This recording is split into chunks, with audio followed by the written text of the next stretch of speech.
What's going on, everybody? Eric Lindquist at Stochastic here on the OddsSharper channel, coming to you with a Wednesday hump day edition of NBA and MLB Lindy's Leans, Likes, and Locks. Hit that like button, subscribe button, notification bell goes a long way for me on this video. Goes a long way for you. That way you become a prize whenever great content is going live here at our little neck of the YouTube woods. I'm sorry, the MLB streets did not get off to a good start. One game. Again, we're going to have hundreds of thousands of games to be able to cover. Again, 162 game season for every single team.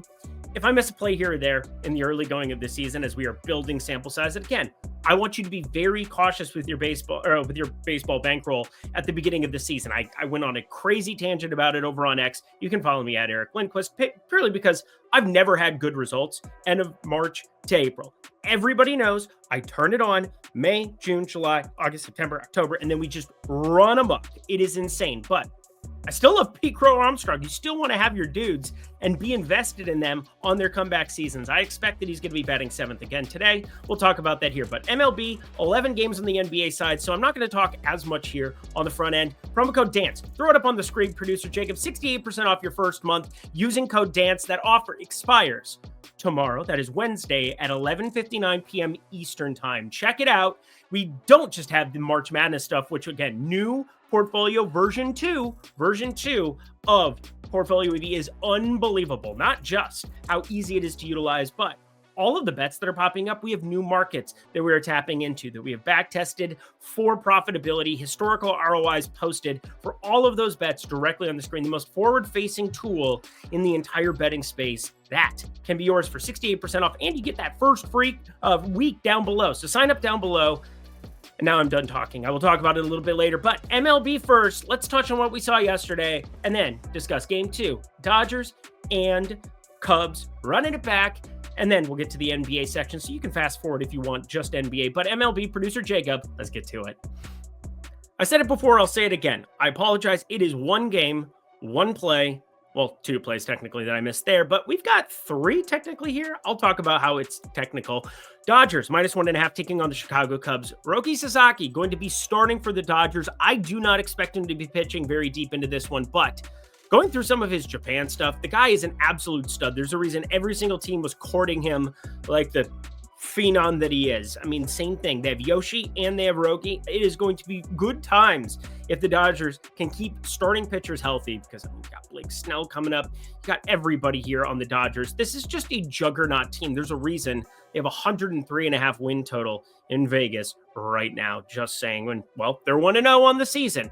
But the Cubs are going to be trying to go to a spot where it's pretty neutral. And if you haven't seen me talk about Justin Steele before, I absolutely love this dude, not just because he follows me on X, not just because he's a friend of the fantasy industry, because he is awesome in the NFL streets, a good friend of a lot of people that I admire in the DFS space. Shout out Neil Orfield, my guy. Used to work with him over at Stochastic. Absolutely love that fellow. And he has Justin Steele on all the time. And well, even before that, I've been backing Justin Steele forever because of one thing and one thing only.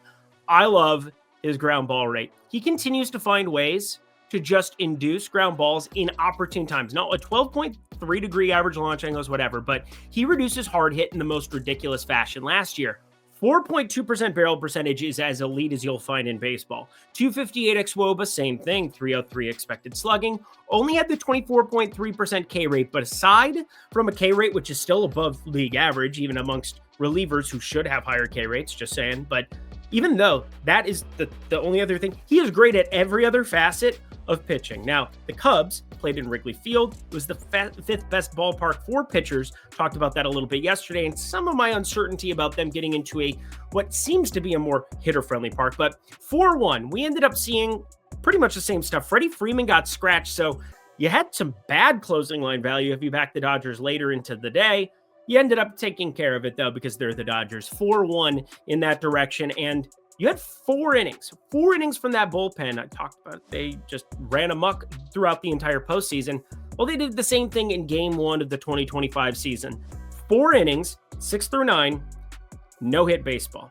No-hit baseball by their bullpen. So you got 5 innings of length out of Yoshi, and then you had 4 relievers who just blanked the Chicago Cubs. Now, the Cubs have enough lefties that is very uncertain for them against some of these Dodgers lefties who can take advantage of that. And then you have guys like Blake Trinan out of there. It's ridiculous. But the whole point here is that it is one baseball game out of thousands that we are going to cover. If you want to go Shire, if you want to be certain with those units, take it easy. We're not going to have a ton of locks as it goes, but we go lean like lock when there is only one baseball game, and that is where we begin. In the lean section, of course, I'm looking at the Dodgers at minus 144. Now, that number's a little bit short for my liking. It's at FanDuel if you want it right now. I just don't really want to play it here with, two bullpen game type situations. I do think the Dodgers have the advantage there, but do they have a 35, 40 cent advantage? Ryan Presley's showing up here. I expect positive regression for him, although he didn't have a great season. He's 36 now last year. That's going to potentially be your closer there for the Cubs. But let's jump to my parlay, which is fun. It's in the like section. Already posted to the premium Discord earlier today, but Justin Steele under 4.5 strikeouts and Roki Sasaki under 12.5 outs. You have a Shota Imanaga yesterday who has a better K rate, just ever so slightly, 1% better than Justin Steele last year. Justin Steele got a late start to his season for what it's worth as well. But the Dodgers just don't strike a lot at the top of this lineup. Now, you're going to run into bats for Justin Steele as a lefty that, again, same thing as Shota Imanaga, where you get Max Muncy in this lineup. Freddie Freeman, potentially not in this lineup again on Wednesday, infinity o'clock here in America. But Sasaki as well, 12.5 outs. Turn it over to the Dodger bullpen as soon as possible. Plus, I don't always trust the first major league start for any individual pitcher ever. It's really hard for me to back them unless their name's Bubba Chandler. We'll talk about Bubba Chandler later. But this is your single game parlay, almost plus 200 over there on DraftKings. We fired that up in the premium Discord already, shorting both pitchers. But the last play, you know where I'm going. Pete Crow Armstrong. All the things we talked about yesterday still apply. He's now minus 120. It has come down 5 cents. I guess it got closing line value yesterday. Closed at minus 140 for that over total bases. He was at minus 125. Yeah, we didn't convert it, but we are going back to the well for another lock button full unit play. Pete Crow Armstrong over 0.5 total bases. Not sure if I fire up anything in addition to it yet. I haven't as it stands right now, but I'm going to pay attention to lineups when they roll out. Pay attention to everything else. Also understand the rules of your book. If you play FanDuel and he shows up in the game period and he's not in the starting lineup, that would be unfortunate. But this is BetMGM yet again, over 1.5 total bases. And this is promo code DANCE. One more time here before Just Dance. Spin that record, babe. We got March Madness. UNC just blitzkrieged San Diego State in that first half. My dear God. I guess it was a quad 2 win for them, which is kind of hilarious when you think about it. But anyway, 68% off your first month using code DANCE. Plus, you get a 7-day free trial anytime you are signing up for Portfolio EV for the first time. So in addition to 7 free days, you can lock in 68% off your first month with code DANCE at the link below. That is going to be 35 days of goodness for $32. Again, 68% off of 100. My math tells me is 32. I'm really good at math. So deal ends at 11:59 p.m. there on Wednesday night. So before Thursday, before the clock strikes midnight on the East Coast, before it strikes 9 p.m. on the West Coast, take advantage of this offer. Promise you will not be disappointed. Version 2 in full effect, baby. Alrighty, y'all. Let's get to the NBA. Phenomena. F it, we'll do it live. Lindy's leans. Yes, you know how we do things, because again, this is going to save everybody time when we have NBA and MLB, and we'll chop it up, and I'll come up with some video that's just beautiful in the interim for next Thursday. I'll write a little diddle. I think I said that yesterday. It's not new news. It's my brain repeating the same thing. Orlando. I'm really mad at myself that I didn't bet them against Cleveland. I just had that feeling with no Evan Mobley out there that Orlando would take advantage in the post. Paulo Banchero looked pretty darn good recently, huh? Starting to emerge a little bit more. Franz Wagner, the guy who needs to come along for the ride at times. But overall, I do think getting plus money in this spot, Orlando much better at home. You still have Houston that has some warts, although Tari Houston has just been playing a ridiculous ball here. And Cole Anthony is questionable, although Corey Joseph playing well enough. I think they just probably roll out Corey Joseph going forward and have Cole Anthony's offense come off the bench. So I will be paying attention to props after that starting lineup comes out. If Cole Anthony is in, wanted to throw that out there because I do think there's some intriguing ideas. If Cole Anthony comes down because he's not starting, I'm probably going to bet his overs because I think they're still going to utilize him a lot off the bench. And he'll probably stagger with one of Banchero and Wagner. Useful in the usage department. Detroit, Miami here in this spot. Not a lot to discuss. I just think, overall Detroit's been playing really, really good basketball, but Andrew Wiggins questionable. Didn't end up playing in the Garden. Ended up getting absolutely rolled. Mad at myself about the Knicks there. Obviously, I was thinking about backing Miami, but it became pretty clear when Andrew Wiggins didn't go through shoot around at the Garden that he wasn't going to play in that one. I think you want to be paying very close attention here against Detroit and seeing what happens with Andrew Wiggins, because I think they have shoot around again tomorrow. Yeah, when it's not on the back, they're going to have the mandatory shoot around. So you're going to want to have your notifications on X for all beat writers. I've got a nice Twitter list that I always have together, so pay attention to it. I'm going to be paying attention to that first thing in the morning, as that will be out on the East Coast there. And Knicks taking on San Antonio. San Antonio, just nothing to play for other than Stephon Castle locking in that Rookie of the Year. But Miles McBride, I haven't backed him a lot recently. Like one time, basically, I've backed Miles McBride, and actually successfully. It was surprising. But I'm surprised that his output has been so low with no Jalen Brunson. I get it. OG Anunoby, Mikal Bridges starting to knock down shots, and of course, Karl-Anthony Towns. But there were some blowouts in the middle of this. He's still playing those high 30s minutes. I think 21.5 against the San Antonio team that he should be able to get out and run against here. Feel like this is still a low number, but at minus 120, I'm going to wait for the VIG to come down a little. And then under 235.5 here for Washington. Utah, not a lot to discuss with this other than Chris Middleton. He's going to be out for this. Still a fact where they've won Washington all of their games with Chris Middleton, like nearly 40%. It was 40% they ended up losing last time out, but overall, pay attention to that. Marcus Smart. He ended up sitting last time out. I don't know what they're doing with that. Anyway, we got two other leans here to cover. Wham! Jones over 18.5. Now, let it be known, who am I talking about? Tyus is not the guy. Trey Jones is the guy. Over 18.5 points plus assists here. Haven't played it yet, but it is very, very intriguing considering his assist rate's been berserk.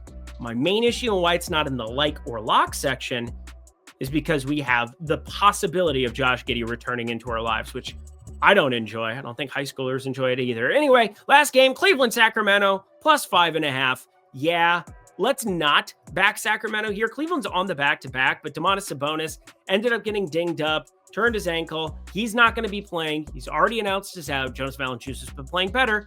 I want to get better. But I want to see Evan Mobley's status here on this back-to-back. I want to see if he gets listed as questionable in the injury report. I would pay a point. I would pay an actual point to be able to lock in Sacramento at like 4.5 with no Evan Mobley, then Sacramento 5.5 with Evan Mobley. That's how I feel about that. Let's get ourselves over to the likes and locks, shall we? Playtime. We got ourselves 5 plays. So we got 6 leans on the card, 5 plays, 4 likes, 1 lock. And the lock, oh boy, is it going to be controversial. Dallas plus 8.5. He actually used to play for them. Taking on Indy here, and 235.5 being your total. And thank God, we ended up getting that total across the board in the lock department there. I'm so happy. Atlanta, Charlotte, they just started putting up points for no reason. Seth Curry stayed out on the floor, and it was weird that I was sweating Seth Curry knocking down shots. Really mad at myself I didn't short the crap out of Mark Williams. Played 0 in DFS, no big deal. But anyway, besides that, we've got ourselves Indy here, and same situation. Tyrese Halliburton questionable yet again. We ended up seeing a full punt, and then Indy played Minnesota really, really competitively. That was annoying as a Minnesota fan, just as everything fan. But anyway, Pascal Siakam questionable in addition to Tyrese Halliburton. You also have Jarris Walker, who ended up getting a start there, so kind of a piece of news to pay attention to. Aaron Nesmith off the injury report entirely. You've got Benedict Mathurin, who got the start last time around. He would start if you had anything happen to Pascal Siakam. I think you'd slide everybody across, and Jarris Walker were out. But pay attention to that news from a prop department. As for this game specifically, it is so clear-cut to me. Najee Marshall, over 10.5 rebounds plus assists. Now, some people will look at it and say, oh, Eric, he hasn't gone over 3 in his last 4. He had hit 9 consecutive in this department previous to that. And it just comes down to his opportunity here. He is playing massive minutes. Dallas has nothing to tank for whatsoever because their record is still good enough without Kyrie, without Luka. You know, they're out for different reasons for Dallas.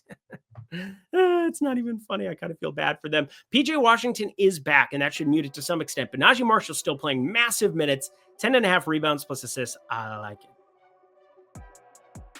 Pelicans taking on my Minnesota Timberwolves, and two totals that exist on the board. And once you know it, they're both unders. Some of these overs are just getting pushed up to places that I don't agree with. Now, it's nice to convert the lock. Nice to hit 2 of the last 3. Previous to it, we'd missed 3 in a row. So I'm not going to go out of my way to brag and say, well, but we are up money on them now over the course of the last 2 weeks. Thank you to the lock today. That was very, very useful for the people. But going into Wednesday, New Orleans, you're going to get like their full team out there against Minnesota. Would it surprise me if we got Zion randomly resting? No. Or Kelly Olynyk sitting? No. But as it stands right now, McCollum, Brown, Williamson, Olynyk, Missy, all of them off the injury report. And Trey Murphy's out for the season with a torn labrum. So that's a huge change for them. But just saying that there's no ifs, ands, or buts on the injury report. Yeah, Trey Murphy's a huge omission. He's one of the best shooters in the NBA. They've been doing tons and tons for this Pelicans team, eating up gobs of minutes. They're not going to play Bruce Brown the same way that they were playing Trey Murphy, and his minutes had come down before the injury, but just want you to know that 228 is an asinine number against the fully operational Death Star that is the Minnesota Timberwolves with Rudy Gobert back in the middle, the Stifle Tower. Not that I love that for my team overall, but I have this at 223.5. 5 points. This is closer to lock territory, but I'm playing it for a half unit. It's minus 108 on FanDuel as well, inside of the standard juice. And here's probably the most controversial lock. It shouldn't be. Like, that's the whole thing, is that I don't think that this should be. We've got ourselves the somehow tanking, but still somehow playing competitive basketball games and somehow just surviving, even though they don't want to survive anymore. Philadelphia, 9. They're only getting 9 here going up against OKC. And wouldn't you know it, Jalen Williams still out, but the big one is you have OKC resting SGA, resting Lou Dort. Both of them out for rest. Now, it's kind of an FU to the NBA where it was a Friday game against Portland, and now they're investigating them for the rest rules and everything else. Stop it. SGA has missed like 1 game, and it was that rest game. It's now his 2nd game that he is being rested for. And why wouldn't you rest against this version of Philly? I'm fine with it. Now, Philly has been out of control because of one guy and one guy alone. Played 43 minutes, 5 minutes buoyed by overtime. Quentin Grimes, who put up 46, 13, and 4. You know what we call that? We call that really good basketball. Now, Dallas, as if they had more reasons to go out of their way to be mad at Nico. Well, they should be mad at Nico about this. But I want to point out a couple of things that have me going against him here. First off, this OKC team still has tons of pieces offensively, defensively behind it, but specifically defensively. Cason Wallace is questionable. Isaiah Hartenstein is questionable, but Aaron Wiggins, Chet Holmgren, Kenrich Williams, I think those are 3 guys you're more than likely going to be starting here. They're going to be pretty healthy next. And then if Quentin Grimes starts going nuts, you know who they make more minutes for? Alex Caruso.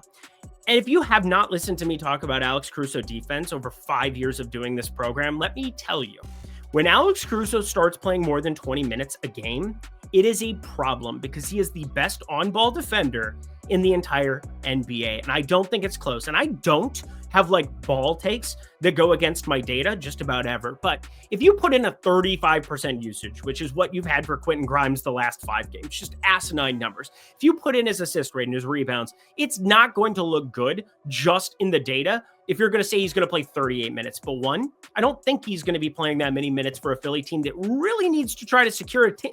It's against this OKC team too that they're trying to tank. So like, they have more incentive to lose this game than any other one because OKC gets better and they get worse at the same time where they have the top 6 projected. I guess it doesn't matter from the OKC side. It all matters from Philly.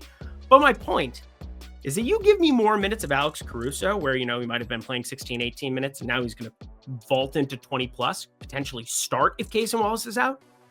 Lock button, the under of Quentin Grimes, 30.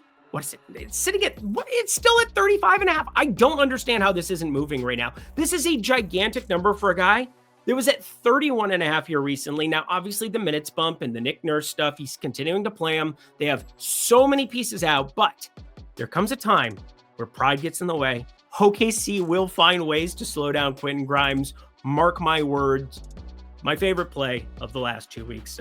Since yesterday, actually.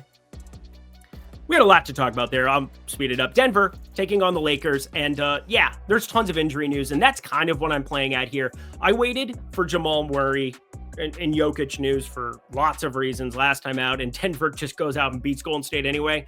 Very lucky that I wasn't able to get anything down on that Golden State side because I tried. I really, really tried when it was reported that he intended not to play him. Mike Malone, that is the coach of the Denver Nuggets. Kind of a fake Sharp, but that's neither here nor there. JJ Redick confirmed Sharp, and yet kind of want to bet against his basketball team here, and have bet against his basketball team already, because outside of Luka and Austin Reeves, who's definitely vaulted himself into like best third option in the NBA on a basketball team consideration, because I mean, what would it be in Boston? There's just a great number of guys who could be number 3 there. Probably the third best option. But you have Jordan Goodwin, Dorian Finney-Smith, and Jackson Hayes. You still have LeBron out. Rui Hachimura still a game or 2 away from returning himself. And if you get Jokic, Murray, and Brown all playing in this one after that Russell Westbrook triple-double niceness, plus Russell Westbrook's going to go out here going absolutely insane. Just telling you, Denver +2 is the preferred side. -105 at Bet365. Again, that's -110 just about everywhere else here at the +2. There are some 1.5s. I think there was even a 1, but get yourself 2 here. I'm going to snag the points rather than the money line, but you have to play the money line instead because it's plus money. I'm just fine with it. Hopefully we get Joker playing. Last game of the night, Memphis taking on Portland. Do you even want the analysis? Do you want me to tell you about? There's no John Morant. If Luke Kennard keeps doing this, guys, Luke Kennard can't keep doing this. Can't keep pushing the pace and killing me like this. I know he's one of the best 3-point shooters, like in the NBA period. It's just absurd. Shooting like 46.5% from 3 at home, shooting 42.3% on the road. I mean, he's just unbelievably underrated, but the pace metrics aren't there. He only played 28 minutes against Sacramento. They went way over that total. I'm so glad I didn't short it. I had to short this one. Portland, Tumani Kamara, questionable over on the other side. Santi Aldama, questionable. I think he plays. Scottie Pippen Jr. sat out last one. Hopefully he plays and we get less Luke Kennard. That's how I feel about that. Let's get out of here. And that does it for an all-encompassing MLB and NBA Lindy's. Head to the comment section below. Let me know how mad you are at me about Pete Crow Armstrong. Let me know how happy you are at me with the Charlotte and Atlanta under. These are good things, friends. Promo code DANCE. That is a really good thing. One more time, producer Jacob for the people.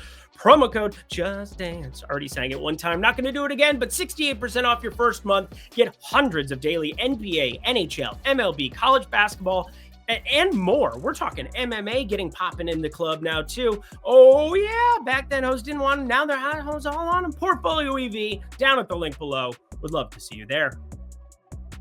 I've been finding lots of ways to intertwine Mike Jones references. It's been nice. Thank you to Trey Jones for cashing that points plus assist ticket the other day too.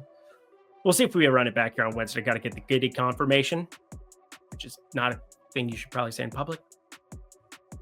I don't like that guy. Thank you, producer Jacob. Until next time, friends, I'm Eric Lindquist. Best of luck in the NBA and MLB streets on Wednesday.